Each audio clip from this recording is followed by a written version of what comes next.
हमारे चैनल को सब्सक्राइब करें और वीडियो सबसे पहले अपने मोबाइल पर पाने के लिए बेल आइकन को दबाएं।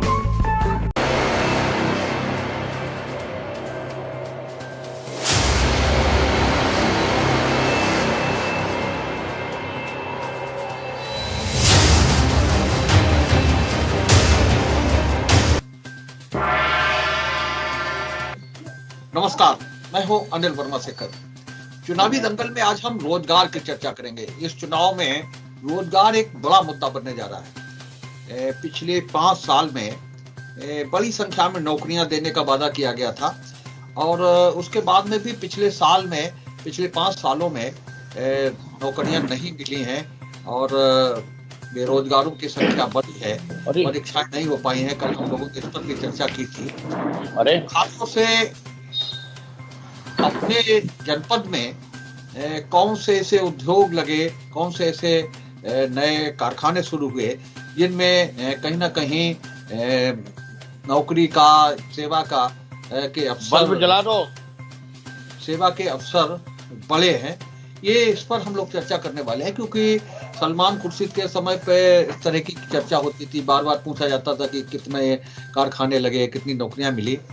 और उसके बाद में जो चीज सामने होती है, कंपिल में कताई मिल है, उसको शुरू कराने की मांग होती रही है बार बार। हालांकि बताया गया कि तकनीकी कारणों से उसकी पुनर्स्थापना या उसे दोबारा चालू करने की गुंजाइश बहुत कम है। लेकिन 5 सालों में रोजगार के क्या अवसर फर्रुखाबाद में पैदा हुए, इस पर हम चर्चा करेंगे आज हम चुनाव से पहले इसी मुद्दे पर चर्चा कर रहे हैं और एक पर एक चर्चा है। जो मुख्य राजनीतिक दल है इस चुनाव के, भारतीय जनता पार्टी और समाजवादी पार्टी, उनके नेता हैं अनिल मिश्रा जी हैं समाजवादी पार्टी के नेता, और भारतीय जनता पार्टी से विकास पांडे भाजपा के नगर अध्यक्ष।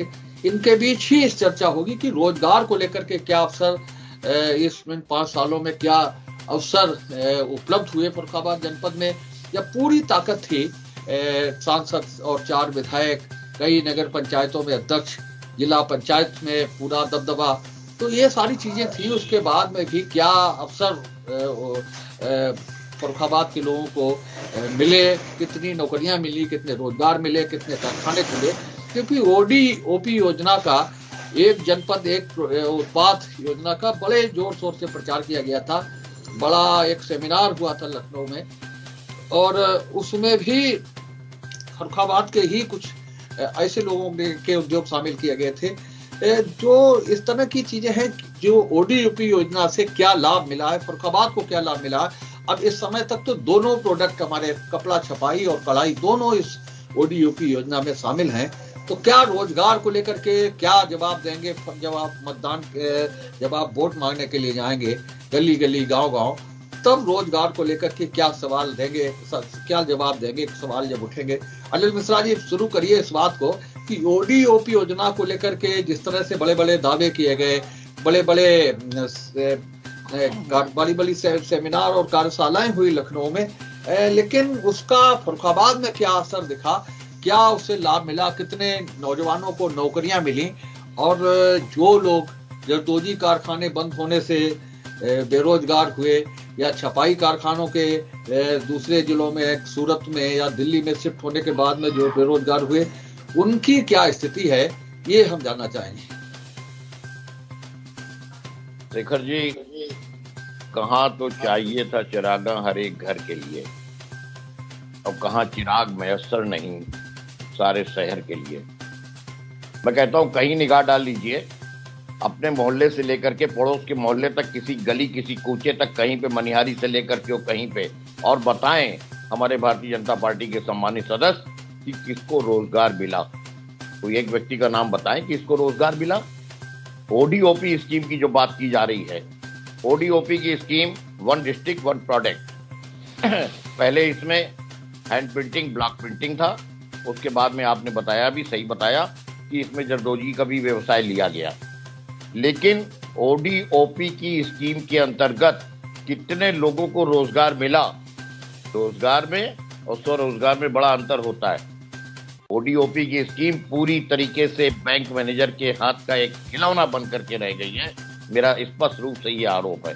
और मैं इसलिए कह रहा हूं कि उद्योग विभाग से जितने भी फॉर्म भेजे जाते हैं, जो जाते हैं उससे जो है 250% ज्यादा भेज दिए जाते हैं। अगर जो 116 जो है अगर 40 का होना है और 116 का लक्ष्य है तो 250 फॉर्म भेज दिए गए। उसके पश्चात जो है पूरा का पूरा बैंक मैनेजर के सब विवेक के ऊपर निर्भर होता है कि उस स्कीम में पात्रता का और अपात्रता का चयन करने की बात करें। फिर कहाँ पे आ गई सरकार, कहाँ पे आया शासन, कहाँ पे आया प्रशासन, और कहाँ पे जो मशक्कत करके और मेहनत करके और सरकारी मशीनरी ने उद्योग विभाग के लोगों ने चयनित करके फॉर्म को जो भेजा है उसके पश्चात वो कहाँ पे रह गया। एक नहीं 20 खामियां हैं। मैं तो केवल एक सवाल पूछ रहा हूँ, माननीय विकास जी बताएं कि कहाँ पे रोजगार दिया गया है। ये आप उंगली पे गिनाने की बात करिए, बात जो है ओडीओपी से शुरू हो गई है तो इसी के ऊपर बात हो जाए। चलिए शुरू करिए। हाँ बताइए। बहुत बहुत धन्यवाद। मुझे लगता है कि ओडीओपी पे जिस तरीके का व्याख्यान अभी मुझे सुनने को मिला, कहीं ना कहीं मैं उस चीज से डायरेक्ट जुड़ा हुआ हूं, और आप सब भी जानते हैं कि मैं उस व्यवसाय से ही रिलेटेड व्यवसाय करता हूं। मैंने देखा है कि प्रिंटिंग ब्लॉक जो है वो किसी समय फर्रुखाबाद की डूबती हुई सभ्यता होती थी, और आज फर्रुखाबाद के प्रिंटिंग ब्लॉक की जो है ऑस्ट्रेलिया, न्यूजीलैंड, मलेशिया, सिंगापुर बड़ी जबरदस्त मांग है। मैं उस व्यवसाय से जुड़ा हूं, मैं उससे रिलेटेड व्यवसाय करता हूं, इसलिए मैं जानता हूं कि उसमें क्या लक्ष्य हमारी सरकार ने तय किया था और किस तरफ हम जा रहे हैं। एक बड़ा तबका जिसे ये लोग अपना वोट बैंक कहते थे, वो उस तबके से पूछिए जाके, कभी उनके मोहल्लों में मनिहारी, खास, बीकमपुरा जाके देखिए कि जरदोजी छोड़ के लोग जो है वो प्रिंटिंग गट्टा की तरफ आगे आने लगे हैं। जो प्रिंटिंग गट्टा जो है, जो भविष्य की बात होती थी। आज आपको एक बात और बता दूं, आप अमेजन का नाम सुनते होंगे, अमेजन पे जाइए और प्रिंटिंग गट्टा डालिए। अगर 10 कंपनियां वहां पे प्रिंटिंग गट्टा बेच रही हैं तो उसमें मैं दावा करता हूं 4 कंपनियां आपके फर्रुखाबाद की होंगी, 4 कंपनियां फर्रुखाबाद की होंगी। ये तब संभव हुआ है जब उत्तर प्रदेश की सरकार ने 2 साल, जब ये योजना आई उसके बाद 2 साल हमारे कोरोना में चले गए। हम निसंदेह ये स्वीकार करते हैं हमारे लक्ष्य बड़े थे, उन लक्ष्यों की तरफ हम नहीं पहुंच पाए हैं, लेकिन फिर भी हमने जो करके दिखाया है वो इनके लिए सपने की बात है। ये तो 2000 रुपए बेरोजगारी भत्ता बांटने वाले लोग हैं, इन्हें ये चीज समझ में नहीं आएगी। ऑस्ट्रेलिया से पढ़ के आए आपके मुख्यमंत्री जी, उनसे पूछिए जाके कि हमने क्या किया है। 1350 से ज्यादा लोगों को इस ओडीओपी योजना के अंतर्गत फर्रुखाबाद में ऋण वितरण किया गया है। आप पूछिए जाके उस छोटे कारीगर से जहां रोजगार मिला है, जिनके घर पे ओडीओपी गट्टे की जो नक्काशियां होती थी वो बंद हो गई थी, करना लोगों ने बंद कर दिया था। जरदोजी के जो क्या बोलते हैं उन्हें टिड्डे लगते थे, वो भी बंद हो गए थे। धीरे धीरे उनमें रोजगार लौटा। कहीं ना कहीं जरदोजी की जो स्थितियां खराब हुई उसके पीछे हम सब भी जानते हैं कि कहीं ना कहीं जो पड़ोसी जनपद है जलालाबाद, वहां सस्ते कारीगर उपलब्ध होने लगे और फिर जरदोजी को लेकर के मशीनरी बड़ी तेजी से हावी होती चली गई। तो इसलिए कहीं ना कहीं जरदोजी कमजोर पड़ रही थी। प्रिंटिंग गट्टा बहुत तेजी से उभर के आया और ये एक ऐसा था कि जहां पे कोई विकल्प नहीं है। आपको पता होगा इसमें शीशम का उपयोग होता है, इसमें नीम का भी उपयोग होता है, और जो जितनी बढ़िया लकड़ी का उपयोग होगा उतनी बढ़िया छपाई आती है। ये बहुत बारीकी सी चीजें आज पूछिए जाके कि गली गली घर घर में जैसे किसी समय आपके जरदोजी के अड्डे लगते थे, आज जाके प्रिंटिंग गट्टा के लोग अड्डे लगा रहे हैं। तो बहुत हद तक भाई साहब को नहीं दिखेगा, या हो सकता है भाई साहब को जानकारी ना हो, वो पार्टी का पक्ष रख रहे हैं, लेकिन मैं आपको विश्वास दिलाता हूँ भारतीय जनता। जहां तक जानकारी की बात है, पूरे उत्तर प्रदेश में ही नहीं पूरे हिंदुस्तान में अगर जानकार और ज्ञानी और विद्वान अगर व्यक्ति हैं तो संभवतः केवल भारतीय जनता पार्टी में है। इसके अतिरिक्त तो ज्ञान कहीं पे है नहीं। और अगर मैं कहीं पे इंटरमीडिएट का विद्यार्थी हूं तो इसका मतलब ये नहीं होता विकास भाई कि इंटरमीडिएट का विद्यार्थी होने का मतलब कि हमने डिस्टिंक्शन मार्क्स पाए हैं। हम फेल होने वाले भी विद्यार्थी हो सकते हैं। आप बात कर रहे हो जहां ओडीओपी स्कीम की, मैं आपको बता दूं आप कार्य करते हो और मैं उद्योग बंधु का सदस्य भी हूँ। थोड़ी बहुत जानकारी मुझको भी है, केवल जो है किसी अनपढ़ से बात नहीं हो रही। मैं इसी साल का एक उदाहरण दे रहा हूँ आपको। आप बात कर रहे हो मनिहारी की और उनकी, आप उन लोगों की बात कर रहे हो जिनको आपकी बहुत से, जिनमें से ज्यादातर परसेंटेज में ऐसे लोग भी हैं कि जिनको कि आपकी सरकार की स्कीम से हट करके जो अपना व्यवसाय चला रहे हैं और जो अपने व्यवसाय के अंतर्गत लोगों को रखे हुए हैं, वो भी सेहरा आप अपना बांधना चाहते हो। बात तो सही है। और जहां तक बात ये देखिए, मैंने अभी तक आपका हमेशा जब हम लोगों की बात होती है शेखर भाई, तो आप थोड़ा सा उत्तेजित करते हो या स्वयं उत्तेजित होते हो, जिससे बहस जो है वो पटरी से उतर जाए। लेकिन आज न मैं उत्तेजित हो रहा हूँ न मैं उत्तेजित कर रहा हूँ। हमें गर्व है कि हमारे माननीय अखिलेश जी ऑस्ट्रेलिया से पढ़ करके आए हैं। हमें गर्व है। हम जो है वो कहीं पे खाली खाली जो है वो अपने सीमित होकर के कहीं पे अपनी निगाह से हमने नहीं देखा है कि कहाँ पे फिल्म होती है, कहाँ चिल्म होती है। छोड़िए, आप भी उत्तेजित हो जाएंगे। विषय पे आने की बात करिए। मैं आज ही आपको एक विषय बता रहा हूँ। ODEP स्कीम के अंतर्गत ODOP, one district one product में वित्तीय वर्ष 2021 और 22 में आपके जो है 106 ऋण आवेदन पत्र जो है अग्रिम कार्रवाई के लिए विभिन्न बैंकों में भेजे गए, और जिसमें केवल 19 ऋण आवेदन पत्र जो हैं उनको अभी तक ऋण वितरित हुआ है। तब से मार्च से लेकर दिसंबर तक तुम्हारी फाइलों में गांव का मौसम गुलाबी है, मगर ये आंकड़े झूठे हैं, ये दावा किताबी है। इस तरीके की बात मत करिए, हवा की बात मत करिए। कोई बताइए एक व्यक्ति, आप बात होती है रोजगार की और आप जाते हो स्वरोजगार पे। पहले आप भी पढ़ करके आइए, रोजगार और स्वरोजगार के अंतर को परिभाषित करने का जो है वो अपने आप प्रयास करिए, उसके पश्चात जाने की बात करिए। कितनों को रोजगार आपने दिया है और प्रत्यक्ष रूप से कितनों को, अप्रत्यक्ष रूप से कितनों को रोजगार आपके यहाँ नहीं मिल रहा है।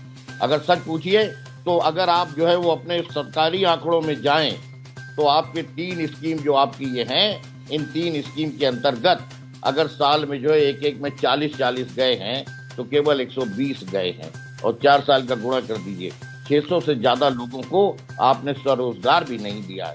मैं दावे के साथ कह रहा हूँ, आंकड़े की बात कह रहा हूँ।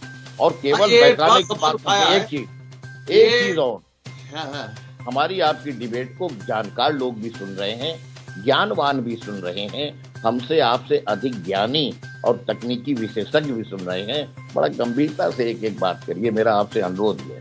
ये विषय उठाया रोजगार और स्वरोजगार में अंतर की जो बात कही है समाजवादी पार्टी ने, इस पर ये भी बहुत महत्वपूर्ण है। भाई साहब, मैंने पहले ही आपसे कहा था कि बेरोजगारी भत्ता देने वाले लोगों को ये समझ में नहीं आएगा। क्यों नहीं समझ में आएगा, आप समझिए मेरी बात। हमने रोजगार, जिनकी नजर में सरकारी नौकरियां रोजगार होती थी, तो वो भी ये समझ लें कि उत्तर प्रदेश में 4.5 लाख से ज्यादा लोगों को सरकारी नौकरी मिली और बगैर किसी बात हो रही है। जब आपने रोजगार सुन लीजिए भाई साहब, जब उत्तर प्रदेश के मुख्यमंत्री हो जाना, कभी आने वाले वक्त में जब प्रदेश के मुख्यमंत्री हो जाना, तब प्रदेश की बात करना। आज जिले की बात हो रही है, जिले की बात करने की बात करो। मैं जिले की ही बात कर रहा था, लेकिन जिले की बात को लेकर के आपने कहा कि ज्ञानवान और इंटरमीडिएट के छात्र का उदाहरण दिया। आप सुन लीजिए, 1 मिनट सुन लीजिए, बस थोड़ा सा समय आपसे चाहूंगा। पहली चीज ये समझिए कि उत्तर प्रदेश की सरकार ने 4.5 लाख, उसमें फर्रुखाबाद के भी लोग लगे होंगे। ऐसा संभव नहीं है कि किसी एक जगह के लगे हों। जैसे बिजली चंद जनपदों में आती थी और चंद एक बिरादरी के लोग लगते थे पहले, लेकिन अब ऐसा नहीं होता है। अब इस उत्तर प्रदेश में कितने लगे, यही बता दीजिए आप। अब 1 मिनट सुन लीजिए, पूरा विषय आ जाएगा, आपको हर चीज समझ में आ जाएगी। अब दूसरी बात पे आता हूं, ODOP को लेकर के। जिस तरीके की भाई साहब ने कहा, मैंने एक प्रत्यक्ष उदाहरण दिया। प्रत्यक्ष को प्रमाण क्या, आप तुरंत गूगल निकालिए और अमेजन खोलिए और उस पर डालिए प्रिंटिंग ब्लॉक। ठीक है, प्रिंटिंग ब्लॉक में आप ये देखिए जितनी कंपनियां निकल के आती हैं उसमें कितनी फर्रुखाबाद की हैं। मैं व्यक्तिगत रूप से उस व्यवसाय से जुड़ा हूं, मैं कुछ लोगों के नाम नहीं लेना चाहता क्योंकि किसी भी चीज की प्रमोटिंग हो जाएगी। मैं दसियों ऐसे नाम या दसियों ऐसी फर्म में बता सकता हूं जो आज इस व्यवसाय से तब से जुड़े हैं जब से माननीय योगी जी की सरकार आई है। उन्होंने इस व्यवसाय को उठाया है। खुद ये उस जिस बिरादरी का ये क्लेम करते हैं भाई साहब, एडिटर महोदय, जिस बिरादरी के वोट बैंक के ये मालिक बनते हैं, उस बिरादरी के लोग आज इस प्रिंटिंग ब्लॉक में ये कह रहे हैं बिरादरी के वोट बैंक के मालिक नहीं, हमारी बिरादरी दबे कुचले, शोषित, पीड़ित और कमजोर, इन पे जुल्म करती है भारतीय जनता पार्टी। हमारी बिरादरी उस आम जनता की है। आप मत करिए वही बातें, फिर आप विषय से भटक रहे हैं और विषय से भटकाना चाह रहे हैं। ये गलत बात है।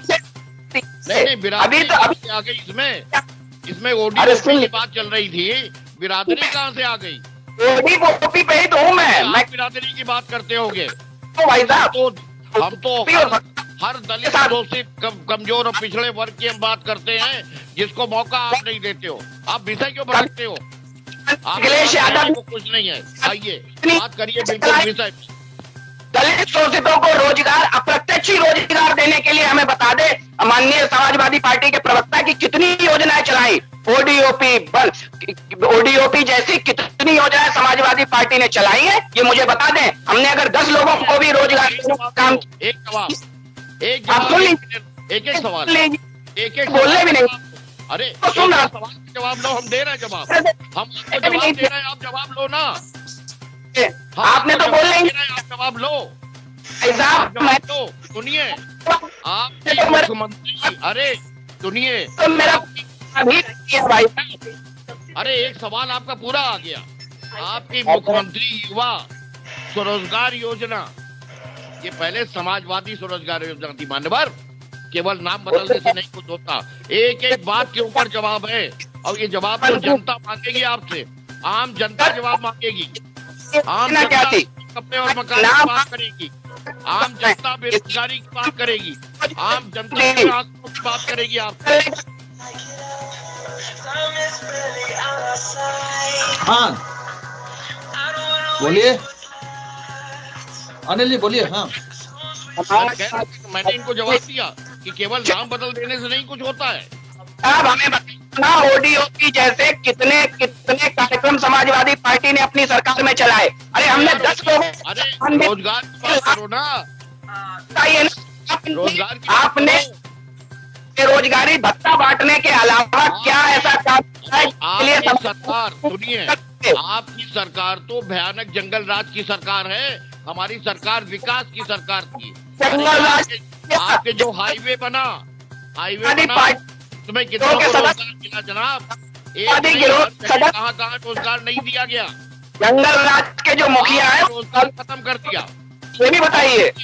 और सुनिए, आपके 3 लोगों को जो है अपने वो असाइनमेंट हुआ था योगी सरकार में, और उसमें से केवल एक असाइनमेंट जो है वो पूरा हुआ समय के अंदर, और वो पूरा करने वाला भी समाजवादी पार्टी का एक सिपाही डॉक्टर सुबोध यादव के नाम का था, जिसका कोल्ड स्टोरेज सबसे पहले बन के तैयार हो गया। बाकी 2 का अभी पूरा नहीं हुआ। क्या मान्यवर आप बात कर रहे हो? आप कहाँ मुकाबला करने की बात करोगे और समाजवादियों से कहाँ मुकाबला करोगे? ना काटा है माल, संवेदनशीलता है हमारे पास में, संवेदनशीलता है। कितना माल काटा है जो खत्म नहीं हो रहा है। अभी देखिए कितने अरे माल तो आप क्या गिनाना शुरू करेंगे तो विषय से भटक जाओगे।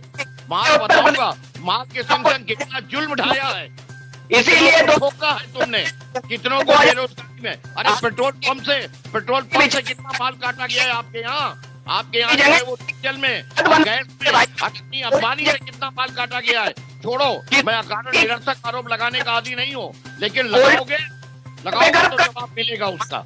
अडानी अंबानी को किसने वो अपने कितने परसेंटेज में साल भर के अंदर उनकी आमदनी बढ़ा दी गई। रेलवे स्टेशन बेचने के बाद आम आदमी का जो प्लेटफॉर्म टिकट 3 रुपए का होता, 50 रुपए किसने किया? आपकी सरकार ने किया। माल कैसे काटा जाता है, इसमें महारत आपको है।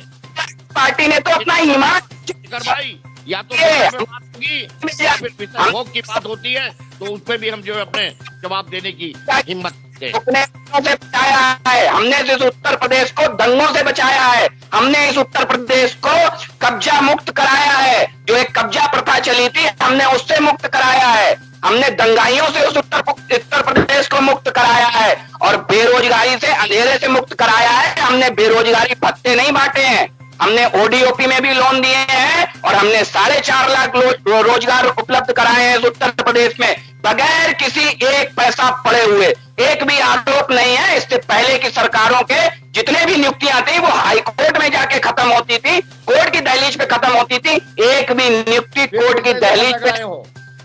भाई साहब, ये रोजगारी तो बता रहा हूँ ना, भटक रहे हो आप। हाई कोर्ट की दहलीज को चुनौती देने की बात कर रहे हो।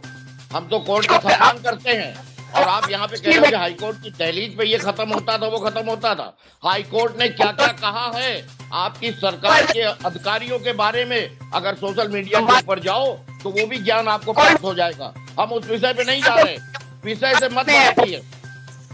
रोजगार आपने नहीं दिया है, और जो असर पड़ रहा है, जो महंगाई से आम आदमी त्रस्त हो गया है, जो आपने पेट्रोल डीजल और गैस के दाम जो बढ़ा दिए हैं, जो समाज जो है वो अपने लूट खसोटों की नीति बना दी है, इसके लिए कौन जिम्मेदार है? विकास जी, है। आप समझिए, वो समाजवादी पार्टी के लोग जो लंबे लंबे काफिलों में चल रहे हैं, उन्हें महंगाई असर नहीं कर रही है। चिंता ना करिए, गरीबों की चिंता हमें करनी आती है। महंगाई हम अरे काफिले आप क्या नहीं है, काफिले आप क्या नहीं है। हमारे तो काफिले भीड़ के साथ चलते हैं और साइकिल पर चलते हैं। हमारे भैया भीड़ के संग साइकिल पर चलते हैं, काफिले आप यहाँ होते हैं। हमारे तो मैं अकेला चला था जानिबे मंजिल, मगर लोग साथ मिलते गए, कारवां बनता गया। आप त्रस्त हैं। ऑस्ट्रेलिया से पढ़ करके लौटे हुए हमारे नेता माननीय अखिलेश यादव जी की नीतियों से आप भयभीत हैं और इसीलिए हर जगह समाजवादी पार्टी को ही आप अपना मुख्य विरोधी मानकर तू इधर बात कर, तू इधर उधर बात कर, तू इधर उधर बात कर, ये बता कि काफिले क्यों लुटे। तू इधर बात कर, ये बता कि काफिले क्यों लुटे।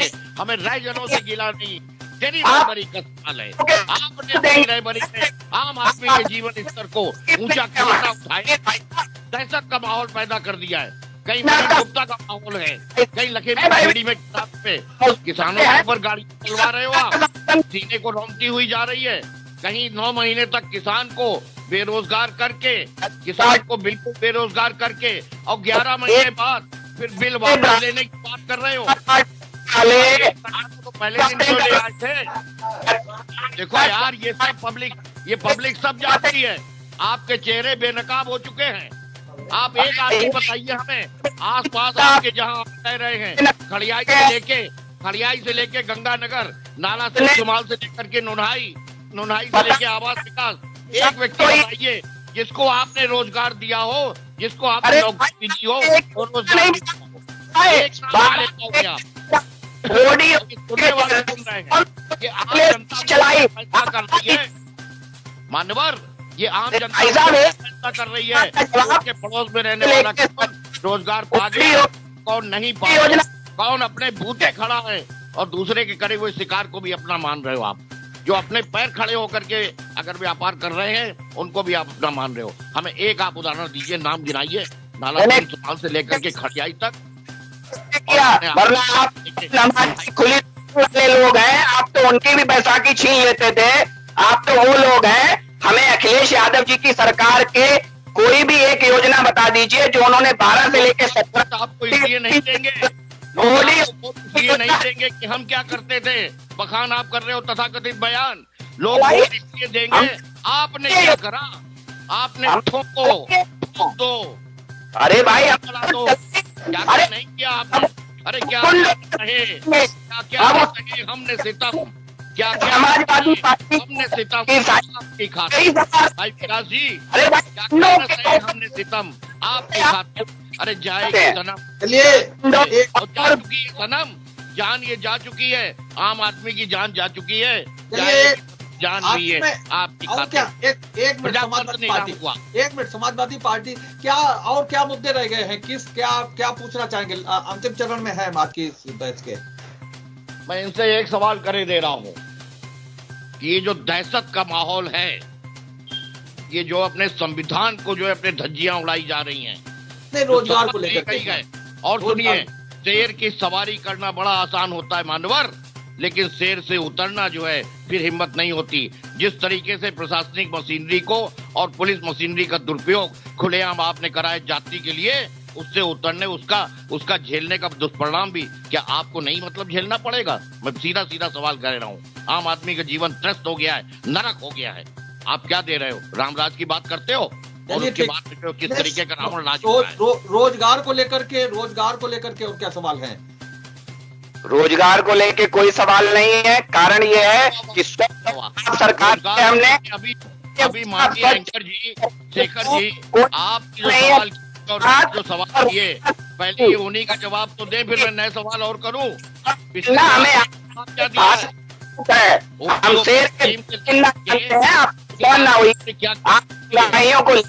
हम बुलडोजर चलाएंगे, आप गुंडों को खिलाइए, चलाएंगे। सात समाज ने पलायन क्यों किया, एक सवाल यही कर दीजिए, मुझको जवाब दे दीजिए।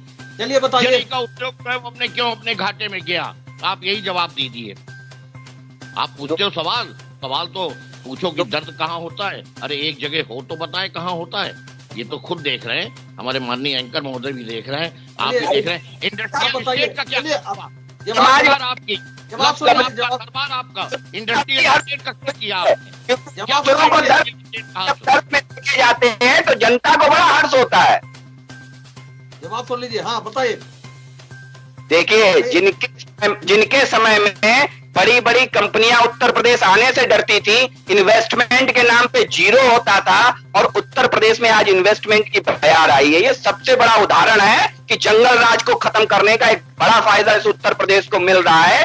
आज फिल्म सिटी भी उत्तर प्रदेश में बन रही है, आज साइबर सिटी भी उत्तर प्रदेश में बन रही है, और आज बड़े बड़े उद्योगपति उत्तर प्रदेश में इन्वेस्टमेंट करने आ रहे हैं। समाजवादी, अरे भाई साहब, पूरी बात अब आ जाने दीजिए भाई साहब, पूरी बात। ये उत्तर प्रदेश की जनता तय करेगी कि उन्हें दंगों कराने वाली सरकार चाहिए या विकास कराने वाली। विकास के नाम पर कोई भी पार्टी भाजपा से मुकाबला नहीं कर सकती है, इसलिए ये इधर उधर की बातें करते हैं।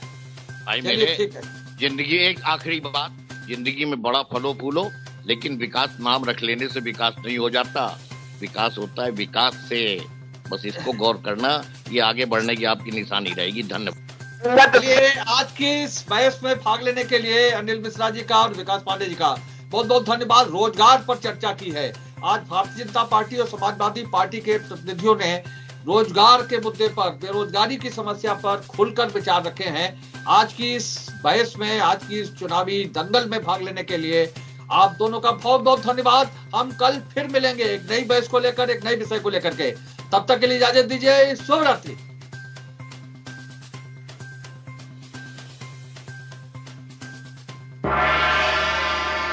उम्मीद है आपको हमारी ये खबर पसंद आई होगी। आप इसे लाइक करिए, अपने दोस्तों के साथ शेयर करिए और उस पर कमेंट करिए।